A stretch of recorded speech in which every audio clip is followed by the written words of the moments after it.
40 years has been a fickle thing for this beloved franchise. Not only has the franchise went through growing pains, but it's been rebooted multiple times. This brings us to David Gordon Green's Halloween. Aside from the stupid-ass title, which will confuse anyone who wants to see it, and doesn't even know what it's supposed to be, Halloween Returns, as I will call it from now on, is a fine movie. Being the retcon reboot of the franchise, this film takes place 40 years after the events of the original film. Laurie has become the Sarah Connor of the franchise, who tries to protect her daughter and granddaughter from the terror of Michael Myers. For the most part, the cinematography is great, with some good uses of continuous shots, and even some shots where it's a case of blink and you'll miss it. The general direction from Green in terms of the technical is good. This film has some great nods to the franchise. It continues the commercial versus tradition commentary of the holiday of Halloween from the original film, even more so in this film. It's just plastered everywhere.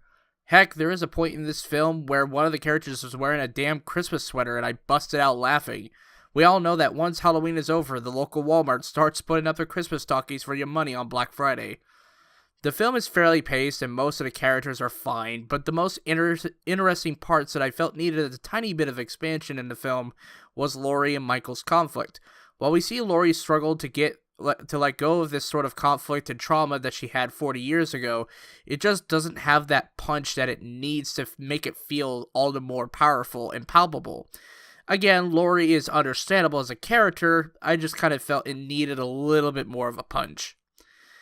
It is great once again to see Peter Castle play Michael, and John Carpenter's new score is great for the film as well, and it also just felt very atmospheric.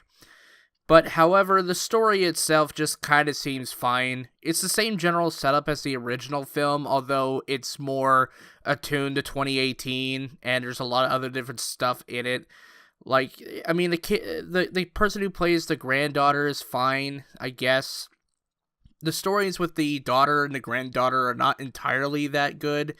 They're just kind of like there because, well, Laurie Strode needs something else to worry about other than Michael and having some sort of conflict. And I guess it's all fine.